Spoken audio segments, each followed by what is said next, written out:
take a look here. Here are UT's first-team All-SEC selections on offense from 2000 to 2024. My apologies to the special teamers out there. There's nowhere to put the special teams guys. Now, on offense, I put the all-purpose guys because that makes it. But you got Travis Henry and Travis Stevens. What a pair of running backs to have in back-to-back years. Henry, Stevens, Fred Wary, offensive line. Will Offenhusel, whose name I had completely forgotten. Jason Witten, Scott Wells, Michael Munoz again. Aaron Sears, Robert Meachem, Anthony Parker, DeRick Rogers. Cordarrelle Patterson made it as an all-purpose player. Michael Rivera, Trey Smith twice, 2019 and 2020, and I should say Aaron Sears made it 2005, 2006. His name's getting mentioned a lot today, along with Michael Munoz. Trey Smith 2 years in a row. Valus Jones, 2021. Hendon Hooker, Jalen Hyatt, Darnell Wright, all from 2022. Cooper Mays, 2024. Dillon Sampson made it last year twice. He made it as a running back, also made it as an all-purpose player. Best offensive player off that list that you saw. Well, I tell you what, let's let our players go. Did you play with any guys on that list, Mark? Yeah.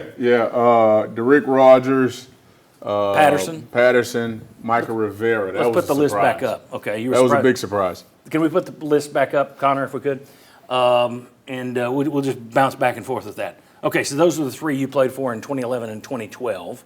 Ollie, of course, you played with Trey Smith. Yep. You played that whole last list down there. Okay. Well, I'll let you pick. Who was the best one you played with off that last part? That's a lot of good names there. I'm not gonna lie. I mean, and you're gonna lose some friends here. But as far as I always talk about this guy, but just the character and the guy that Trey Smith was, the person that he portrayed himself to be, the leadership that he brought to the team, and everything for how down that team was. He brought the bright spot to it.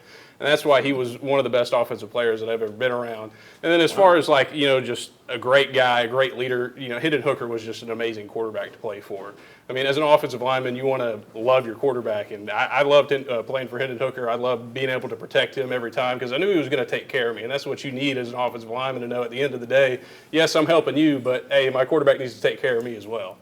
Who's the best? Rogers, Patterson, Rivera? DeRick Rogers was a monster. We didn't always get along, but on Saturdays when that guy showed up, as far as trying to cover him, I've seen that guy get double teamed. I couldn't tell you how many times. And the kid always found a way to be open and get the ball in the tough catches and score touchdowns. That guy there was amazing, DeRick Rogers. All right, well, let's talk about just overall. Best player, Bob. I'm going to go Trey Smith. Matter of fact, when you asked this question when we were talking about this show, I'd already decided probably Trey Smith. And here's the reason. If you were a receiver and you were Randy Moss, that would put you on this list. If you were a running back and you were Adrian Peterson, that would put you on this list. Anybody see a theme where I'm going here? Vikings. Yeah. So Trey Smith to me was that of an offensive lineman. When you watched him, especially now, and we talked about how he was in and out with some problems, but when he was perfectly healthy, he was as dominating an offensive player at his position as you had at anybody in that period at any position. So that's the reason I would go Trey Smith. Who's top? Boy, as of late, I would probably give a slight edge to Hendon, but man, those were the two that jumped out of the most recent. It's really picked up. When that list, you talk about how they played with, there's a lot more, and that shows you where the program was at. He was very good for 3 years. He was spectacular last year. Dillon Sampson deserves special credit on there. I mean, for the year he had last year, that was a record. He broke records that had been there for 95 years. So that was a pretty special year. People forget how good Travis Henry was too. Yeah, Travis Henry was a great running back. I want to say Hendon Hooker, but the problem is I also look at it and know that the system helps there. Now he was better in it than Milton or Imaliava. So I don't know. While I continue to percolate on that, is Trey Smith the best on that list for you total, or just when you played? Is there somebody else on there? I would say total to me, just the overall work of body, especially and just like you were saying, it's a different position that doesn't get highlighted as much, and to be a guy as dominating as he was. Yeah. All right, who would you go with? Best player total? You need the list again? Yeah, let me see the list one more time. Put the list back up look if at some we of can, the older Connor. guys. There we go. Well, Jason Witten was awfully good, but you didn't see him used here the way. His biggest game was that Michigan game, the most memorable. 2 years of Aaron Sears. Thought about that Yes, too. yes. Yeah, I would probably say Aaron Sears, but I know he's offensive line. People don't pay that much attention. I would probably say Derrick Rogers, man. That cat, if he would have made it throughout his career at the University of Tennessee, I think you'd have saw some of those records come off. He was catching a lot of balls and scoring a lot of touchdowns. All right, so we're going in different directions just about everywhere. That's cool. I'll go Hendon Hooker, but I'll also say this. There are two guys who, Arian Foster was a heck of a player here, did not make first team All-SEC.